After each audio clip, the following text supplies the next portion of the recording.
You're listening to the Sketchnote Army podcast. I'm your host, Mike Rohde, the author of the Sketchnote Handbook and the Sketchnote Workbook. And this is the podcast where I chat with sketchnoters and visual thinkers and try to understand what makes them tick. Hey, are you looking for the ideal sketchbook for your sketchnoting practice? The Sketchnote Idea Book is the sketchbook designed for sketchnoters. Equipped with no bleed, no show-through paper, you can take almost any marker or pen you can throw at it. Get 10% off with code ARMY at airship.store.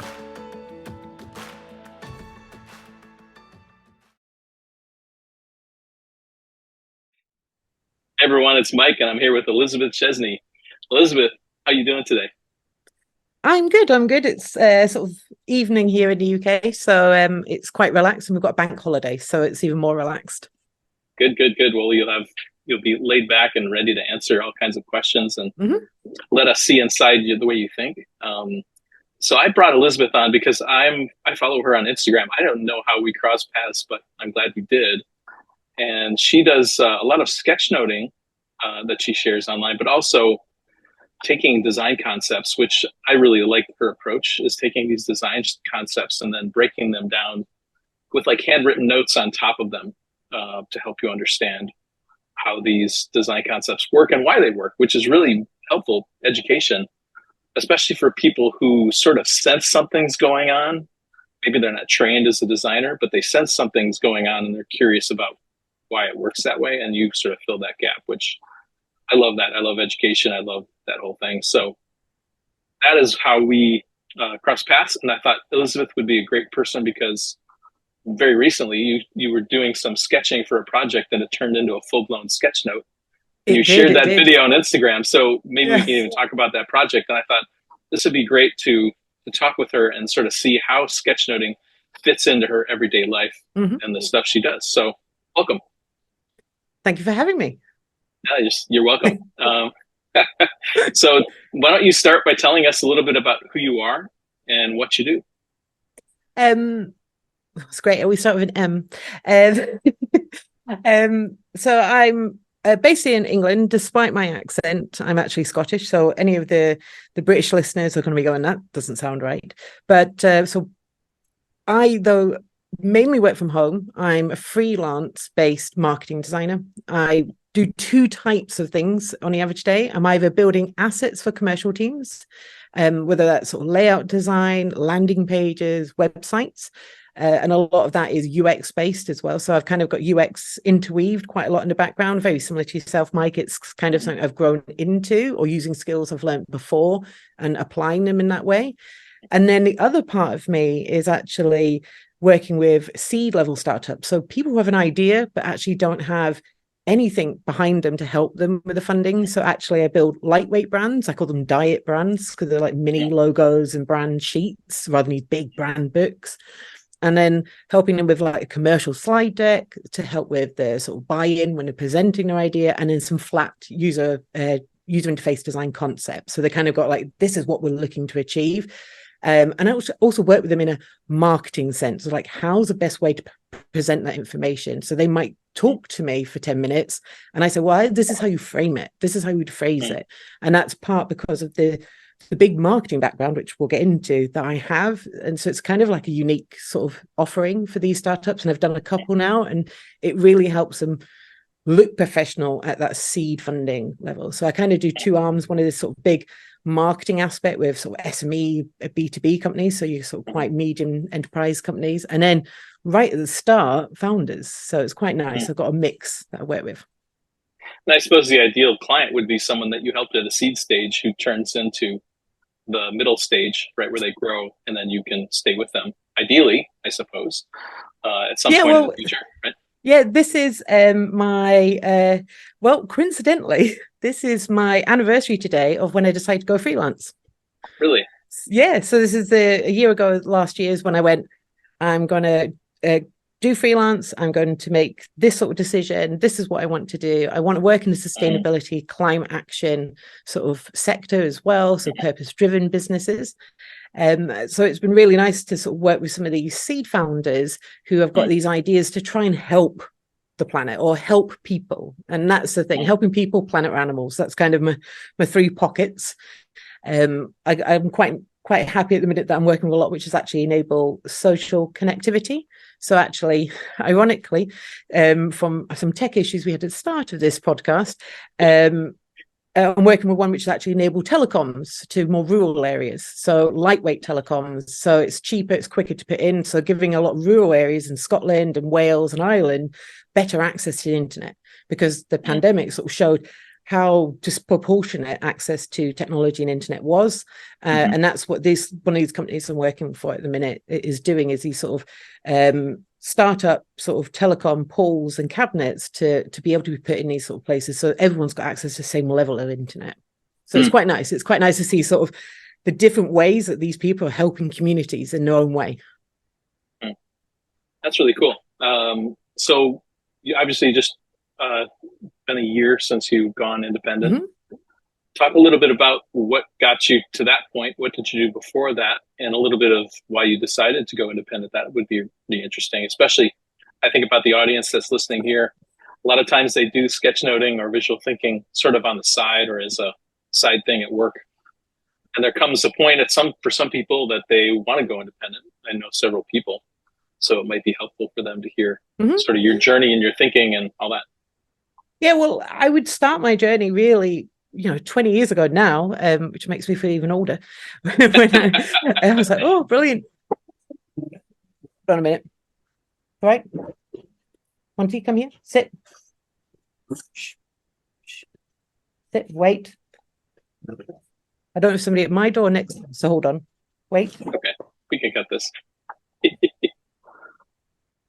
He's very agitated, which makes me think it's our door. You calming down? You calming down? I know, it's making for interesting TV. What kind of dog do you have? He's a golden retriever. Oh. So he's a big, loud dog, hence the noise. But I do have my bribery box, so he knows that when he gets a treat, he's quiet. So I told you it was going to be that sort of soddler. Good boy. Good boy. Right. I think that's it. I think they've gone, Monty.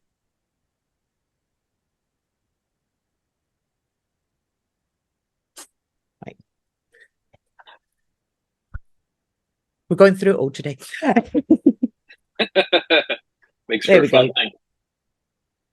Right. I'll start again. 20 years ago, making me feel old, I did a dual degree. It was design marketing.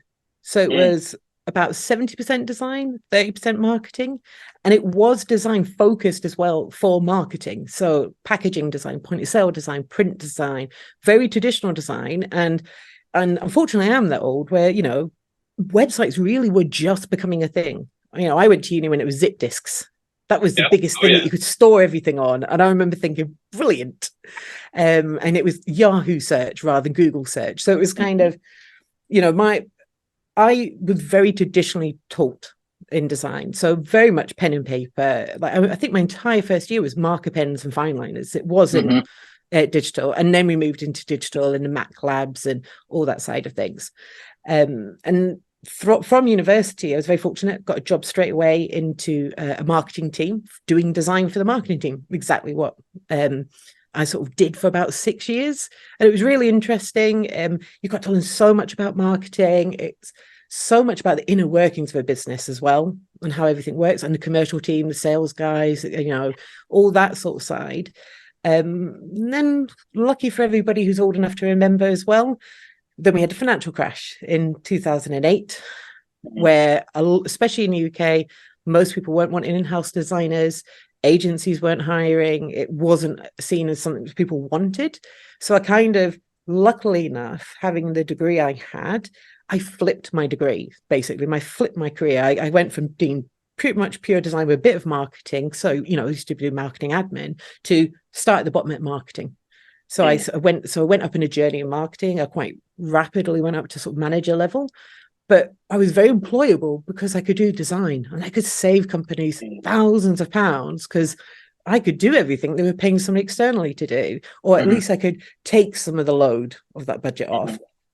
And I think because of that, it meant I had a secure job, luckily. And when it got to about 6 years of doing that, so early sort of 2010, 11, I was like, right, this is definitely the career path. So I kept going, kept doing the marketing management side and went into digital marketing specifically. So really upskilled in web design and really started to take, without knowing it, a UX approach to website design. I was always data driven. I was always nerdy about where do people go? What journey did it go? What are they clicking on? And, speaking to users and all that side of things. And it got really interesting, but I was getting to a point in my career where unless I went to the director level, where you're just managing people a lot of the time and not doing the work, and I like doing the work. Yeah. I like doing the job. I don't want to manage people doing the job. I want to do the job. Because of the financial crash, people still weren't hiring in-house designers. So I decided to take quite a bold step, and I decided to retrain as a teacher. So about 2014, 15, that was, I think it was. I retrained as a teacher, and a design teacher specifically. I wasn't randomly going to go and do geography. So went to do design, and that's actually when I came across sketchnotes, because I had obviously gone from being hand-drawn taught, very traditional taught, to then being sort of thrust into pretty much computer-first design, really. And always going to the computer first, you really just start to it becomes habitual. And I suddenly realized I'm going to be teaching kids that some have never designed before. They may have done art at school, at primary school. So I was taught secondary school, so high school level. And it was like, in American, it would be like middle and top sort of high school. And I realized I was going to have to teach some of these kids how to draw in terms of design rather than versus art. And then I thought, I needed also a way of me relearning how to teach them to design, because I can quite instinctively draw a box and I'll draw it in a particular way. But how do I communicate to them? How do you draw this box? How do we annotate? How do we annotate it? And I think, as you touched on at the start, I got so used to also having to teach annotation side, tell you why this thing does this. And that's why I sort of label up a lot of my drawings, educating, saying this is why it does this, and this is why this button does this, or side of things now. But back then I was sort of struggling. I was like, how do I teach them this? And the funny thing about learning to teach, they teach you how to teach, not how to teach your subject in a way. Like, and it was quite like, I'm going to learn how to sort of go back to basics to draw. And I just by randomness came across your book, and I was like, it's one of those things where you think, I'm an experienced designer buying a book about drawing, and you just kind of think, this doesn't seem right, but also really right at the same time. You kind of go, it's like somebody buying me a coloring book. You're like, really? So I got the book, and then I just fell in love with the methodology more than anything, because it really works for me, the logical side, the iteration side. And I thought, this is perfect for teaching kids. It's perfect for actually getting me back into that traditional design. But more importantly, I built I was trying to find one so I could show you these traditional homework sheets of basically, if you were a top end student, I'll give you the end picture and they had to back work it in the building blocks. And if they were a lesser able child, or one that hadn't really experienced any type of design or drawing, I gave them like little shadow boxes. This is kind of how you build it up. So there was you can really skill it for different skill sets. But it was also, I was using that sort of principle of, right, well, how do I do this? And getting the kids to break things down. I was like, look at that object, tell me what shapes it is. Well, draw those shapes on the paper. Right, now we combine those shapes on the paper. And you could see some kids, the light bulb in the head going, I never thought I could draw a camera. And then suddenly they just thought, well, it's actually, I was saying it's a cereal box. So they could visualize a cereal box with like a round circle on the front. That's all it is. And it was interesting where you could just see the thought process of realizing it's not art, and it's not got a standard. It's not 1 + 1 = math. There's a different approach to this. And then I sort of really liked the methodology of the sketchnotes, and I've sort of kept it since then. And I would say the biggest decision I made in my life was training to teach. And I would say the hardest decision in my life was deciding not to continue. Because it was quite a big sort of debate to admit, saying this is not a route for me, was something, because sometimes you just think, I've committed to this now, I'm just going to have to stick with my guns. And I was like, I'm become one of those statistics where people go, this many teachers leave in the first year of teaching. I'm now one of those statistics, which I was like, well, it's not really what I want, but I'm one of them. You have to be real, right? I suppose. Yeah, I was very conscious, and you yourself and your listeners will be aware that if I was out of industry for a certain length of time, it would be very hard for me to get into a certain level in industry rather than start at the bottom again. So I had to take quite a big, bold step halfway through my first year and go, this is not for me. At the end of this term, I'm going back into industry. So that's what I did. I then went back into industry, working for a manufacturing company, and I love how things are made. So that really ignited my passion again, I think. In a way, it was like taking a career break, that I think that teaching. It was kind of proved to be that sort of year and a half of a career break in a weird way. But it realized that I like design. I do like the marketing aspect in a smaller portion, but people are investing now back into design, back into branding, regaining the customer base. So I went back into design, which I really enjoyed. And I was focusing now on sort of more sustainability as well. Sustainable business, energy sector, which I work a lot in, and then climate action and climate change. So I've done quite a lot in sustainability, learning a lot about that side as well. And I'm really focused on helping people with a purpose succeed. And I got to about 4 or 5 years into the company I was working for previously last year. And I sort of sat there and thought, again, I don't want to go to this marketing director level. I was getting to the same sort of problem that I was like, I like doing the work, and I like project managing, which is a bit weird when you think I don't want to be a marketing director, but I like managing a project, but I don't want to be that director level. It's no interest to me. And not everybody's career path is to go to the top of the pyramid. There's a lot of us like to sit a couple of steps below that. And that's when I thought, I'm going to do freelance properly, because like a lot of creatives, I've dabbled with it here and there, and I've sort of dipped my toe in. And I thought, actually, and it's a year ago to the day that I remember on holiday, went, I think this is what I'm going to do. I'm going to go freelance. I'm going to work for purpose-driven companies. I'm going to work for marketing teams, because I know what assets I have to that team, because I understand marketing teams. So I come from a very practical approach to what they do. It's like, this is engaging content and it's practical. And I talk marketing. I understand how they can get the budgets for what they need to do. I understand all that side. And then the other part of me was going, if I work on that, then a small part of me now is focused on working with sort of seed founders to help their ideas within purpose-driven. So whether it's in climate change, or whether it's in animal welfare, one at the minute is telecoms, to level up communities, whether it's all that. And a lot of the time I'm working with them nearly at cost as well, because I'm a firm believer in the sort of giving back. And I know these ones are wanting to do good. They're not doing this to make money. They're doing, but side note, some of these are not for profits anyway, the way they're setting themselves up.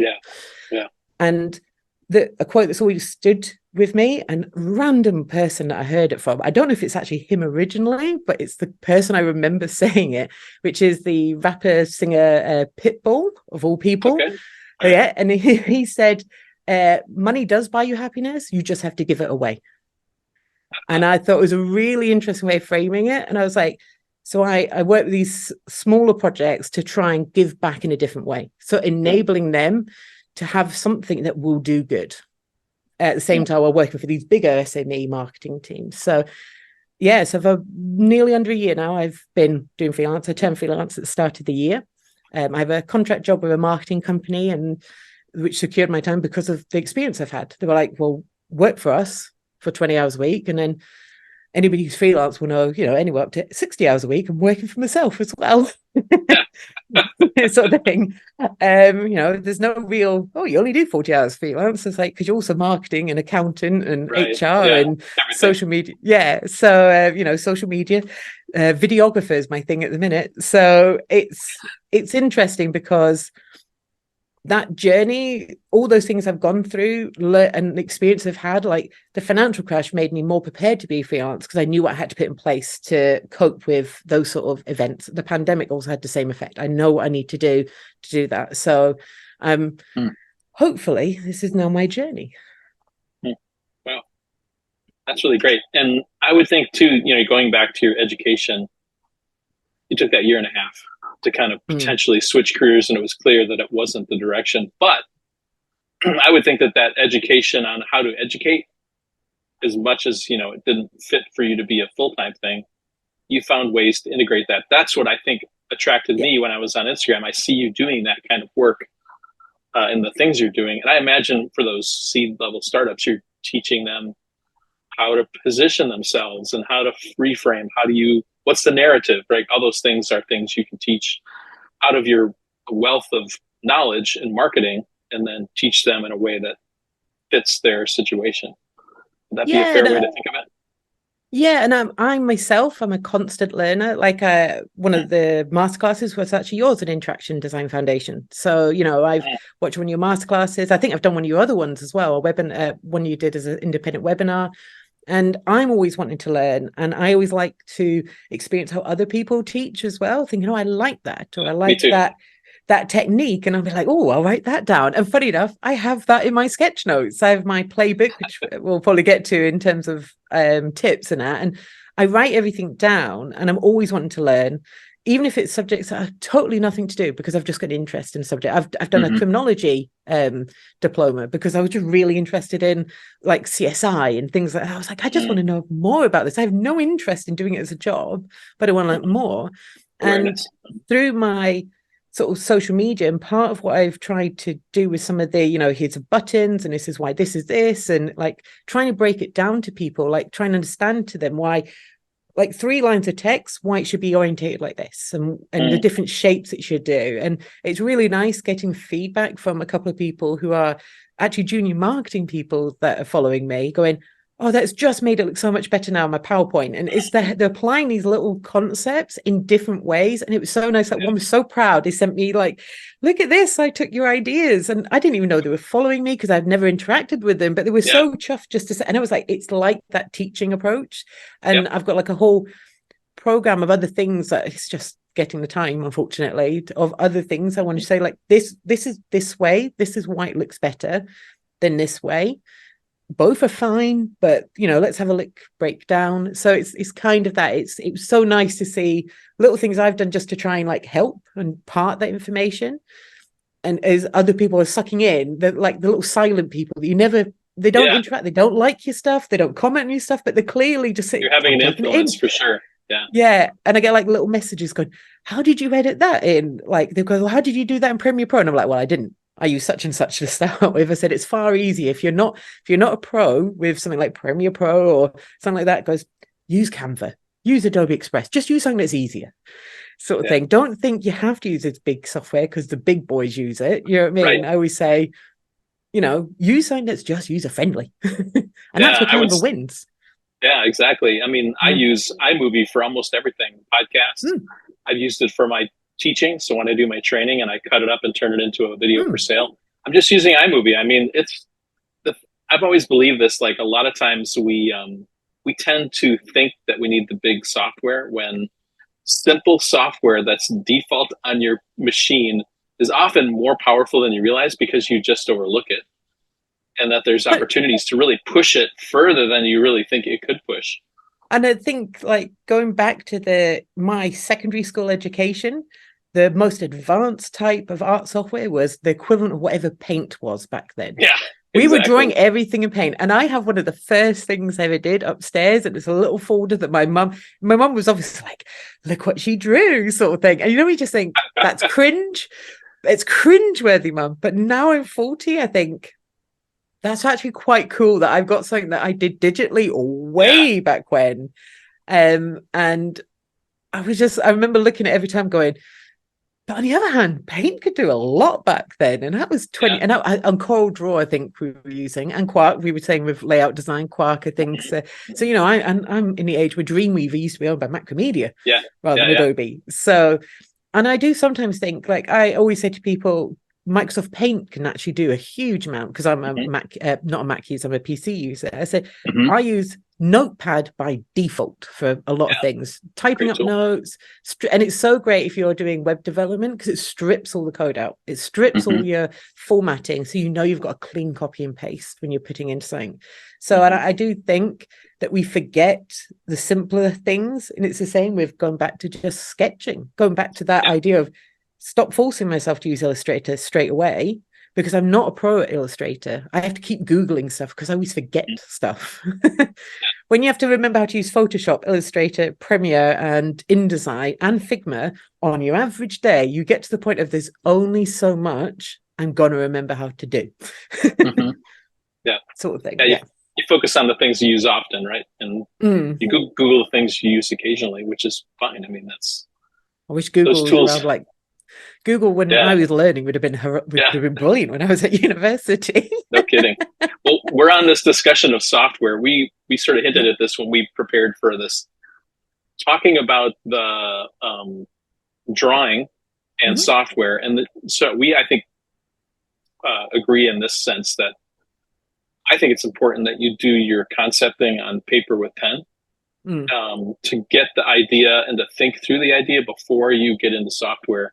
And my theory or my view is the problem with software, as powerful as it is, even the simple stuff, is once you enter software, you tend to adapt to the things that the software lets you do, or even to this discussion we're having now, you adapt to the things you know how to make the software do, which sort of is a narrow subset of what the software probably can do.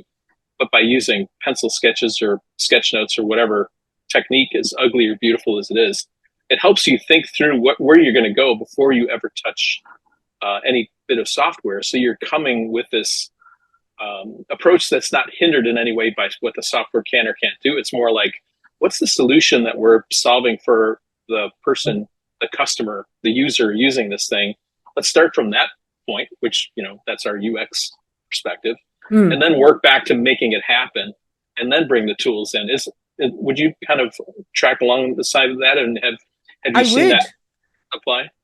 Yeah, I would. And actually, I would say it pretty much aligns with exactly a project I've just sort of sent to print and nerve-wrackingly sent to print. It's always one of those moments, especially if you're so used to digital design, you've got to send something to actually print. You're like, I'm going to check this 500 times. So I'm going to actually a bit of show. So this is useless for people just listening rather than those watching. And if you're listening to the podcast, look on the link for the YouTube and you can check it out. So this is something. I'm going to try and get it in screen. There we go. You got it on there. That's all in. There we go. So that is actually quite a few sheets worth of work. Yeah. But this was deliberately designed in a comic book style. And it was something that I knew if I went to the computer, I'm going to go and default a couple of things. I'm going to look at some stock illustrations that can get me sort of the boxes and the styles and the effects. And then I'm going to go quite rigid and I'm going to do this. And I'm thinking, first of all, I've got to think it through because it's about actually how product is made from, it's that telecoms brand, sort of company. So how something gets from that sheet of metal all the way through to a roadside cabinet with a telecoms pole coming out of it and a Wi-Fi device at the top of it and all the stages in between. And I've got to remember what those stages are. And I think taking it back to pen and paper, it was kind of a big sketch note gone wrong. I was starting to actually do it. I did say it was a sketch note gone wrong because I did originally plan just to do like little sketch notes going, right, this would be this and this would be this. And then I took another sheet and went, oh no, I'll just draw it out properly. And then I got to the third sheet and I'll add a little bit of marker pen. It literally just started to build up. I was like, this is quite funny. This is me really not doing sketch notes now. I was like, I've abandoned it. It's not a sketch note. It's a full-on illustration. But the best thing about that was it took me maybe a couple of hours to draw it all out, get the concept, a few annotations, kind of like the teaching side as well.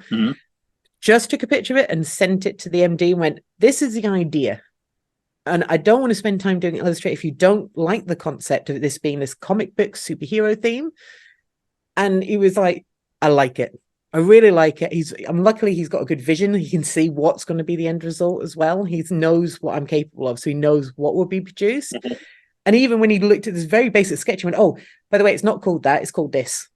So you need to Google this. So he already gave me feedback just because the sketch was just good enough where you could get what it was supposed to be, but you could pick up on, oh, you've not quite got that terminology. So just point on the right path. So my next version of that was fine. And then fine lined it, took pictures of it, and then took it into Illustrator. And I think it's better because it's, I like the way of putting it, got that wonky approach, and my lines aren't quite parallel. My curves aren't perfect because I've traced the image of that, and it's given that very hand-drawn effect. And I, rather than if I had gone to Illustrator straight away, I know I would have done really nice straight lines, a really nice arc, and it would have looked too polished. And the whole point of this was it's supposed to be somebody sketched out like a like a story, like you do with comics. And sometimes I have to remember that's actually going to be a better approach. And I think that's why stripping it back to pen and paper and having that base skill set really helpful in trying to convey an idea as well, get buy-in. Before I go and invest 40 hours of my time, are we all right with this 1 hour of time I've invested? Well, and you have to think that way as an independent, right? Especially, you know, because that means if you spent 40 hours on going all the way with that, that's 40 hours you can't spend on something else that maybe you should be, right? It's sort of a seed idea that, hey, is this right? Even if it gets you arguing over the concept, at least it's movement, and then you can move from there. Either you'd say, no, that's too loose, I don't want that, or hey, it looks great, he chose that way. But at least it gives them an option, and it's hour invested, and you can now choose your adventure based on that.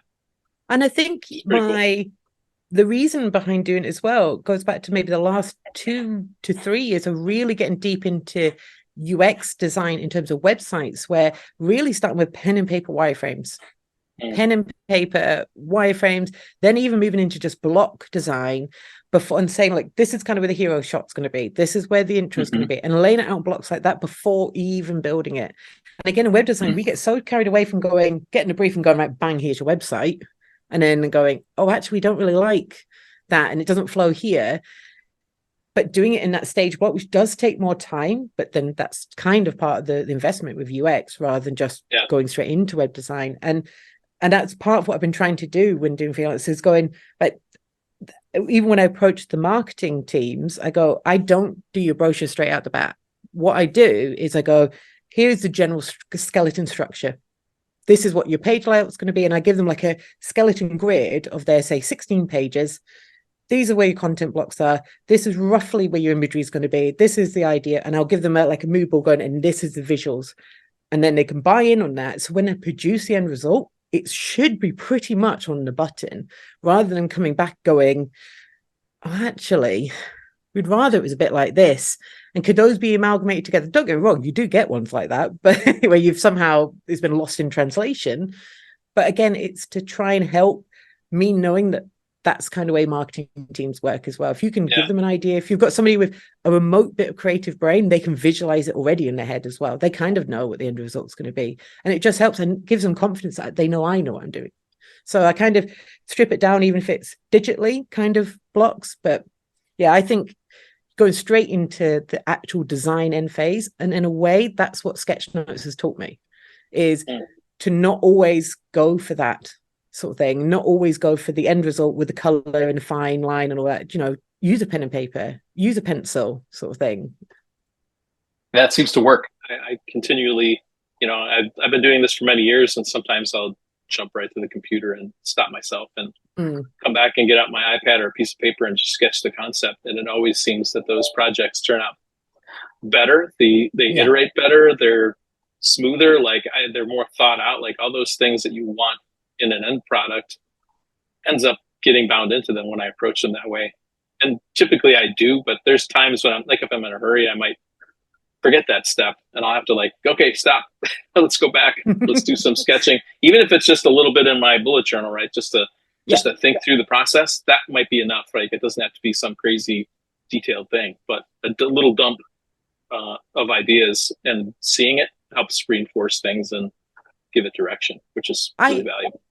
Yeah, and I even do that with quite a few of my social media posts. If they're going to be actually illustrating a topic, or I go for one that's about buttons, you know, I've got them in one of my notebooks where I was going, right, this is how it's going to lay out. These are the buttons I'm going to talk about, giving myself the space. And oh, that's not going to work, do the next one, rather than going straight into, these ones were done in Figma. So rather than going straight into Figma and going, oh, no, I have to resize this and I have to move this, I already know what it's going to be. You got the map, yeah. Yeah, and you can go straight in. And I do think going digital first sometimes isn't the best way. And I think that's one of the big benefits of having the career that I've had, where, my first year of university was pretty much analog. And that set me up for success. We learned proper old school marker techniques, with the blending up and sort of thing. And, and having to use masking tape to keep your lines crisp. So I've learned all of those skills. You wouldn't think that looking at some of my designs. I look at some of my sketch notes and going, I have no idea how I've got the degree I've got sometimes, or how I was allowed to teach children how to draw. But then that's kind of one of the things I try and do is go, don't get hung up on the way it looks. Just get it down, sort of thing. Functional. Yeah. That's really cool. This is a great story, and it's brought back a lot of memories for me as well. So that's encouraging. This episode of the Sketchnote Army podcast is brought to you by Concepts, a perfect tool for sketchnoting, available on iOS, Windows, and Android. Concepts' vector-based drawing feature gives you the power to adjust your drawings anytime you like. You can nudge the curve of a line, swap out one brush for another, or change the stroke thickness and color at any stage of your drawing, saving hours and hours of rework.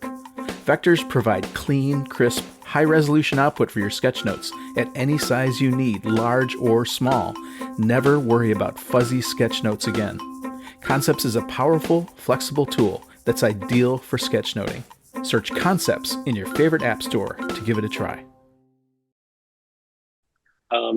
Let's shift a little bit. I'd love to hear the tools that you like to use. You've hinted at some on the design and marketing side, which you can certainly go into. You can start either analog or digital, whichever way you'd like first. Well, I think we should start analog because, we're saying we should go analog first.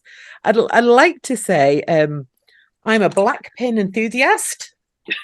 I have a lot of black pens. There's an audio there. I try lots. Black pens. Yeah. And obviously some of them are different thicknesses and some are like brush tip and normal tip, but doesn't matter which black pen I use. I go back to an actual Udable fine eye pen just because it's a really simple, nice black pen. And I like it because it's reliable and it's consistent.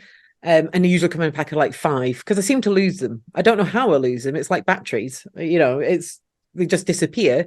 But I really like the Uniball iFine pen, and you can get them in like every supermarket here in the UK. Yeah. Especially at the minute, it's back to school stuff. So funny enough, I've just bought another packet.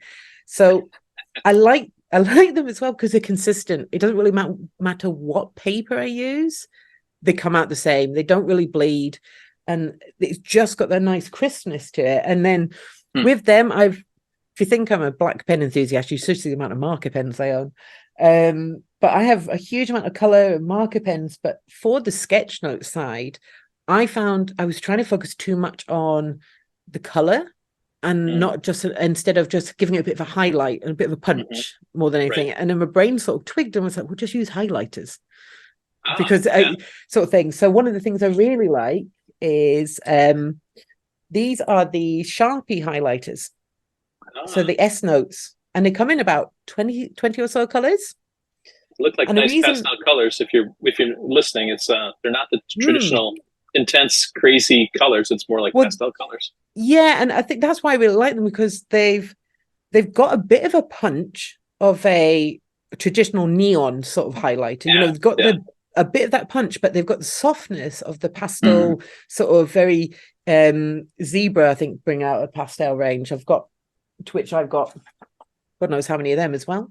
But they're kind of very vibrant and they come in a whole range of colors. You wouldn't get that, there's no neon, real true neon, but them combined, they just give that highlight. And what I try to do is I look at what I'm taking a sketch note of. So if we go back to they're always learning, that's what I use my sketch notes for, is always like watching the webinars and using it to remember what I've been learning. Or when I read books, I try and condense a book I've read into 1 or 2 pages of notes. So one of the things I do is, so I've got quite nicely got to actually a page that's used those. So I try and use the colors. Just I pick a couple of colors to match maybe the brand of the person that I'm watching. Or it could be to do with the topic, because then it helps me remember it and learn it. And I'm that design nerd, so I'm kind of thinking it needs to have a nice theme. I can't just rock up with any random color. Yeah. So that's kind of how I do. I always have a Uniball pen on me. I've got them in my bags. I've got them in the car because they are just so relatively foldable as well. They're really quite cheap. It's only like a few bucks for a pack of 3 or 5, however many come in. Yeah. And paper wise, I'm quite particular. So when I'm doing the actual UX design side, so when I'm doing like wireframes, because I really don't want to use color, these are black and white. And I know if I use white paper, I'm going to add color because I know what sort of person I am. Interesting. So I use craft brown paper. Oh. So deliberately, you put color on that, it doesn't really show at all. Yeah. And I've got like a nice sort of spiral brown. And it's quite a nice sort of size as well. So sort of landscape orientation, it's kind of monitor. Then portrait orientation, you've kind of got more of a mobile style. And I've got a couple of these now, and they're quite thick as well. So if I want to use a heavier duty, thicker black pen, they work really well. Yeah, and so I use craft, and it forces me not to use color. Okay. It forces me to keep, this is purely about wireframing. This is where the base elements going on the page. And then I use post-it notes to sort of highlight it up to like, this is where it's going to move. In terms of the notebooks, I was funny enough, I was just looking at the sketchnote one the other day. But I use quite a thick, really thick gram paper. And I like nice notebooks. It's one of my things. I don't like just using generic paper as well. And I think because those Sharpies can be quite heavy duty, it's a Sharpie at the end of the day. You know, it's going to have a bit of a bleed through the page. So I'm quite conscious of having a really heavy gram paper, and I like dot grid. Okay. I can't do the blank paper. The blank paper, because even those comic book strips, actually it's on the reverse side of blue graph paper, so I can roughly see the graphs through it, so I've got an idea of where the lines are. But I like dot grid. All of my general notebooks are dot paper or grid paper, depending on how people call them, and that's kind of what I like analog wise. I'm quite traditional, I think. I'm not really into anything fancy. So for the heavy gram notebook, that looked like a Leuchtturm if I were to guess. I don't know if that's the brand. No, I'm going to pronounce this wrong. I didn't know I'm going to. Otogami? Oh, okay. Otogami. I haven't heard that. Otogami. There's a bunch out now. So for bullet journalers, and they'd have quite thick paper. Yeah, it's a really nice quality. I'm for my sustainability side, and also because I am actually a vegan as well, so I'm very conscious about them not having real leather on the covers and things. And it's a bit like your own one, which that's how I came across it, because I was looking for notebooks that weren't real leather covers. But I do like it because it is so heavy duty, and it's got that nice quality. And I think if I'm going to be writing something I'm going to look back on, I want it to feel nice. I want that tact. I like the tactileness sort of thing, and I think that's, again, goes back to being old school print design. You like the feel of the paper, and it's got the nice gram effect, etc. Yeah, exactly. Now, what about if we switch to digital? Assuming that's not you don't have any other analog tools that you like to share. What would be? No, well, I have a lot of analog tools, but I don't think any of them are. I've got every type of color pencil going. Digital wise, because I'm not a Mac user, I'm a Windows user, so I've got a Samsung Galaxy Tab. Okay. And I use Concepts because it's just a brilliant app. Yeah, the Concepts app. And I would say in the last 2 years, the Samsung Pen has been really up to its game with its sensitivity. It works like my old Apple Pro iPad Pro. What was it called? Yeah, iPad Pro that had the tablet. I had one of the first edition ones, and then Procreate stopped supporting it, so I sold it. And that's when I was like, well, actually, it was the last piece of Apple products I had. So I thought, well, this is the time I'm going to move to Galaxy Tab, and I wanted something smaller because this is small enough to go into like a rucksack, a small like rucksack. So when I'm out and about, and I love the Concepts app. Really been looking at using it in the last sort of year or so. I like the never-ending artboard as well. Although sometimes it kind of feels like you don't have scale. So I've noticed when I've gone back and looked at sketches I've done or UX wireframes where some look like proportionally fine, and then I zoom out and then somehow I've managed to do giant boxes and tiny boxes. But because it's vector based, at least you can start to resize things. Size it, But sometimes you kind of lose that the awareness of where you are, because it's obviously a smaller screen because it's a Galaxy Tab rather than like a big Pro iPad Pro.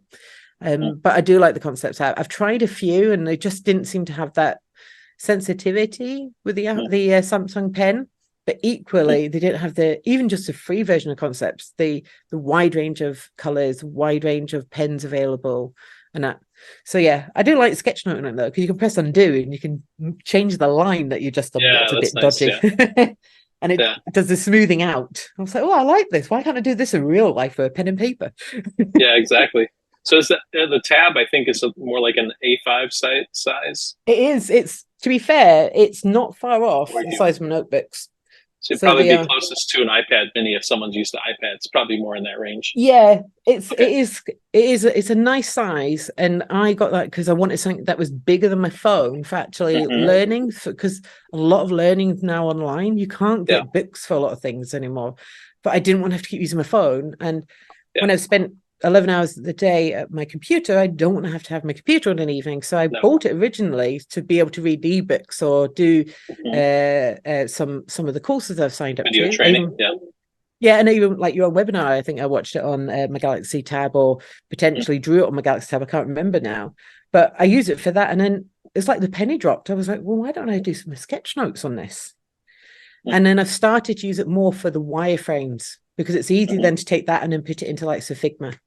And that's what I found, rather than having to take pictures and then move them in. So I'm using concepts more for wireframes than sketchnoting. I just like I think the tactileness of the notebook for sketchnoting. Well, that's really cool. We don't have lots and lots of PC only users or Galaxy Android users, so it's good to have represented, because I know there must be more out there. So it's good to hear that. We're and good to have some good feedback. Well, I was like, when my computers all the way through university, even all the way up to near enough when I went to teacher training, were all Macs. I've got, for those who are watching, you'll see I've got in the background, probably you can just about see, I've got an original iPhone and iPods on the wall. Still have a better battery life than my old iPhone, because they still work. And I had the old school massive Mac, the Blueberry Mac, with the big blue colors. So, that I had one of them. So I've always been Mac from training. And then it just got more into PC based, because I knew a large portion of my audience were using PCs. The marketing teams using PCs. It was an easy sell to people well, we don't want to put a Mac into the IT system and things. So I got used to using a Windows based ecosystem. And then gradually, as things in my Apple ecosystem died off, they just got replaced with a Windows and an Android sort of thing. So I kind of smoothly moved over. That's pretty cool. Well, thanks for sharing your tools. People always like to have this section so they can learn about new tools and try things out. I know I learn about tools all the time from this section as well. So I like listening when I listen back, when I walk the dog and listen to the podcast. I'm always like, oh, I didn't know that, or oh, that's another pen I think that's another pen I'm gonna buy, and then go back to the Uniball, hence the tub of nearly 50 black pens that I own. Wow. Well, let's go to the next portion of the show, which is your 3 tips. So I always frame it as someone's listening, their individual thinking, whatever that means to them. Maybe they've gotten into a rut and they need just some encouragement. Like, what would be 3 things you would encourage them to do to kind of get back into a good rhythm? I think the first one, and this is something that I used to champion a lot when I was teaching and trying to get kids to get out the mindset of you've just come from maths, or you come from geography or history or wherever it might be, and you've come and sat in this room, you've got to give kids credit, because they've got to suddenly switch from one class to another, and they'll just be sitting going, I can't get my head into this mindset, or it's not perfect, or it's whatever it might be. And I used to say to them, at the level they're doing, or the level that most designers are doing, there's no standard. Don't worry about a standard. Try and remember there's no standard. This is not maths. 1 + 1 doesn't equal 2. So your standard is not my standard. Your design is not my design. And that's why I actually love sketchnotes, because everybody's is completely different. Everyone's styles are different. And trying to remember that unless you're doing architecture and building regulations, design is quite free. And don't you put that pressure on yourself. So give yourself a break.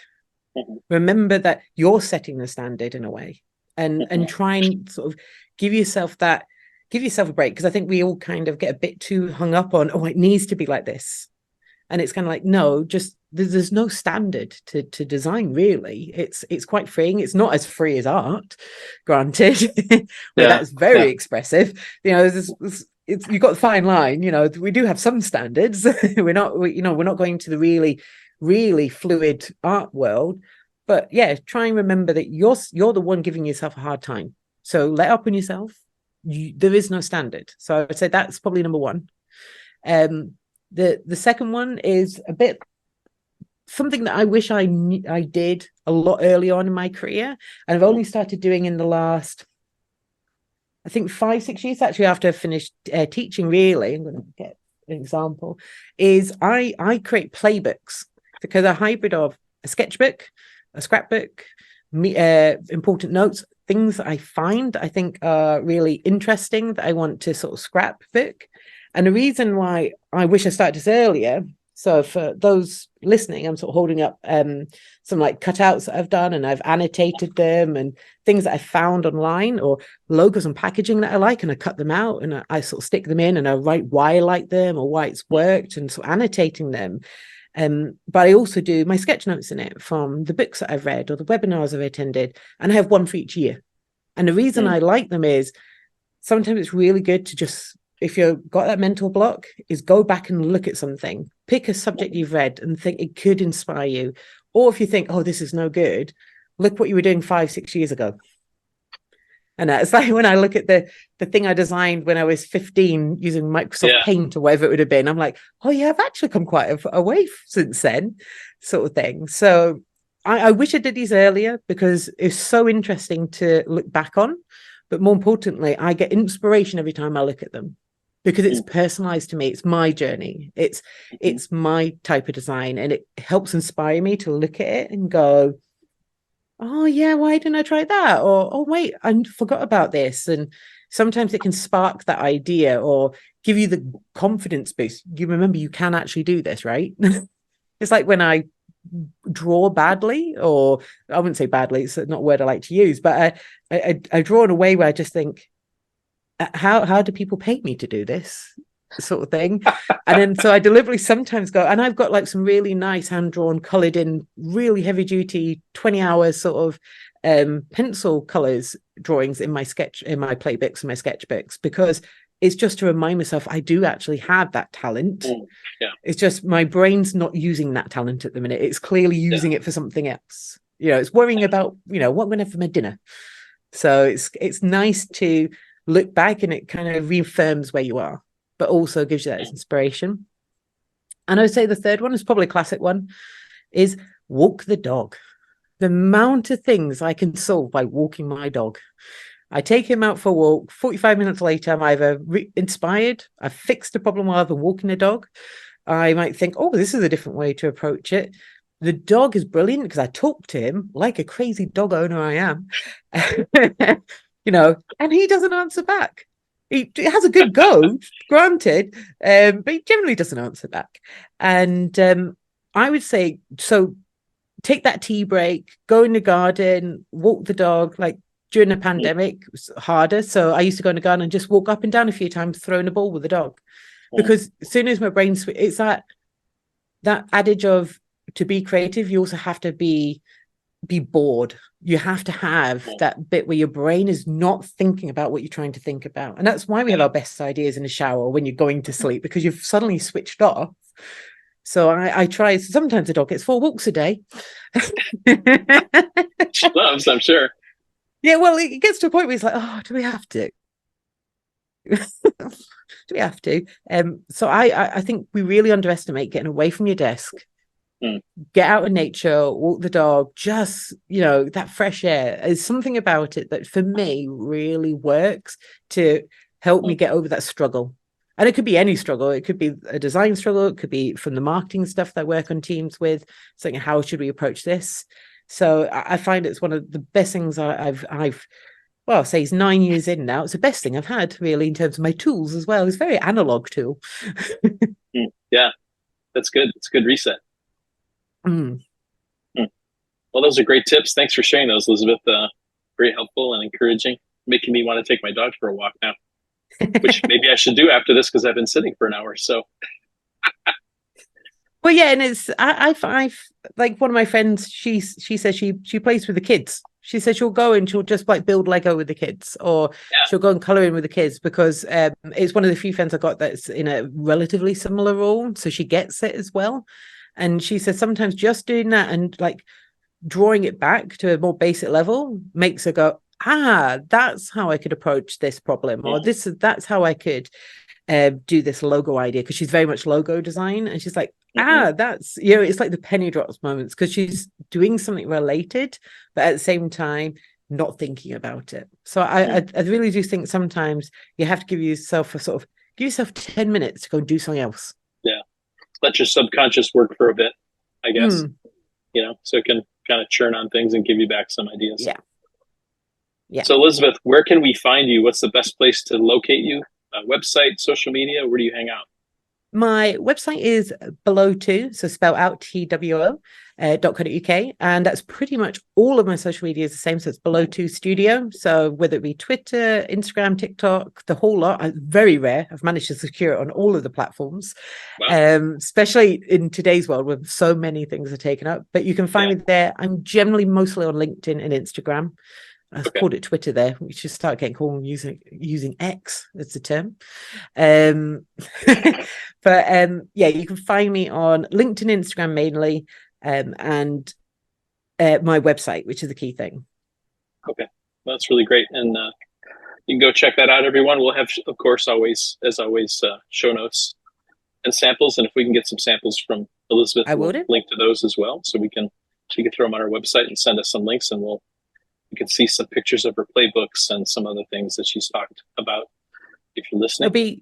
It'll be great when once this has actually come out, the thing that I've just done the comic book stuff will actually have all the end results. It's part of it's part of a huge exhibition that the entire stand is now going to be comic book superhero design. So we've done the whole lot to that sort of style now. Wow. So cool. Hopefully I'll have some quite like literally, here's the idea, here is it now fully. That would be cool. Yeah, so that'd be great. Hopefully we'll have that. Great. Well, thanks, Elizabeth, for all the sharing and teaching you do on Instagram that I've seen, and for your generosity and hanging out with us and telling us your story and laughing and having the dog bark and the network flake out and all the things that we've gone through. It's been a joy just to hang out with you. Yes, thank you very much for having me. It's made a nice start to the bank holiday weekend here. Well, that's great. That's great. For all those who are listening or watching, this will wrap another episode of the Sketchnote Army podcast. Until next time, talk to you soon. The Sketchnote Army podcast was created by me, Mike Rohde, and brought to you by Rohde Design Studios. It's produced and edited by Alec Polianis of Amp Creative Studios. The theme music was created by John Schiedermeyer. To support the creation of this show, I invite you to buy one of my books, the Sketchnote Handbook or the Sketchnote Workbook. You can find the books on Amazon or go to peachpit.com and use the code ROHDE40 for 40% off. Please share this podcast with other visual thinking friends, and be sure to leave a nice rating on iTunes or your favorite podcast listening app so others can find the show.